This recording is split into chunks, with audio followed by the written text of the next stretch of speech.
be here this evening. This is the second primary care centre to open today, that we've done officially.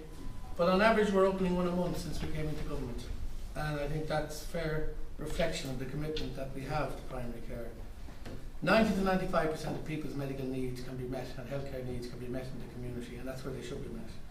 I'm a great exponent of the principle that the patient should be seen at the lowest level of complexity, that's safe, timely, efficient, and as close to home as possible. And what I really mean by that is we have currently at the moment a skill mix that's a little bit awry. We have some consultants looking after patients that GPs should be looking after. We have GPs and consultants looking after patients that nurses could be looking after. We have nurses looking after patients that healthcare assistants could be looking after. And they're all looking after patients that allied healthcare professionals could be looking after, like our physiotherapists, our speech and language therapists, and our occupational therapists. And you will be aware here in Cork of the study done in St Mary's up the road, where the physiotherapist screened all the referrals from the GPs and found they could deal with 50% of those referrals themselves. They didn't need to see the doctor.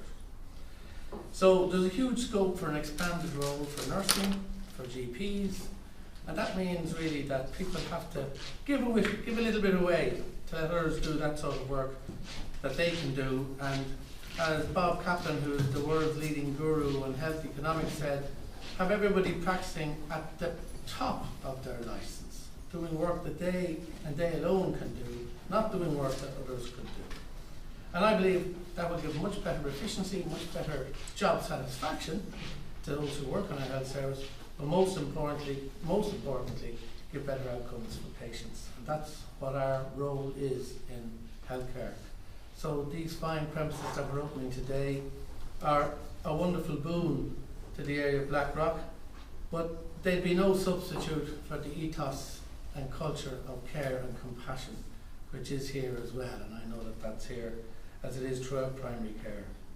So the new model of care clearly is about getting the best for the patient and having a situation where the GPs are on the floor below, where the physios are here and all the extended primary care team are here that patients can be referred to is really very good from the patient's point of view. I can tell you as a GP who practiced for 3 decades that if there's a physio next door to you, you'll think of the physiotherapist for the musculoskeletal problem quicker than you'll think of a non-steroidal anti-inflammatory.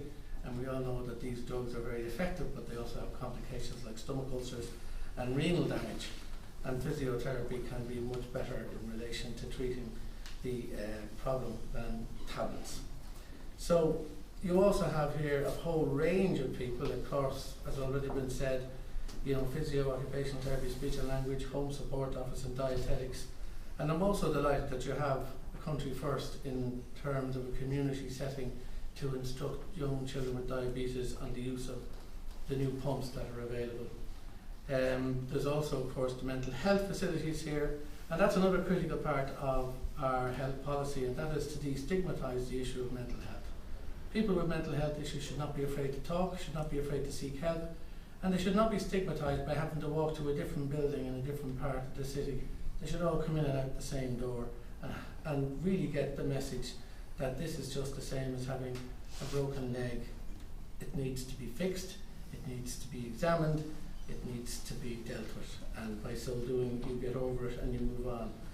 And I think that's critically important. Again, from personal experience, I worked in a place called St. Edith's that was built at the end of a peninsula at the turn of the 19th century into the 20th century, and the original plan was to build it out on Lambay Island, so out of sight, out of mind. But that's not what we want for the future. And you know my colleague Alex White, the Minister of State with Responsibility for Primary Care, we last year approved funding for the recruitment of an additional 264.5 primary care posts, and these include public health nurses, registered general nurses, occupational therapists, physiotherapists, speech and language therapists, and the teams in this integrated service area did benefit from a significant injection of these posts. So can I just finish by saying that it's more of this we need. I want to congratulate the developer, Kieran and his wife Claire. I want to congratulate the HSE for all the great work that they've done together, that they put into this. And I know that there are other primary care centres planned of a similar size. And I think it's important that we meet our commitment in this regard, that we're seeing to put our money where our mouth is, and that we support primary care to deliver of the excellence that it can and move away from this hospital-centred service that we've had historically, which frankly speaking is unaffordable into the longer term. So one of the things that we'll be doing in any new GP contract is addressing the issue of prevention and chronic illness care, preventing the complications that land people in hospital, causing them so much distress, but costing the taxpayer quite a lot of money as well.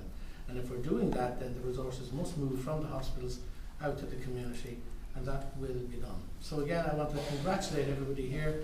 I want to wish you all well, and can I, on behalf of the government and myself as Minister for Health, thank you for the care and compassion you show on a daily basis and for the great work that you've done in keeping our health services safe despite the huge challenges that we have faced in terms of reduced budgets and reduced staff. Thank you, one and all.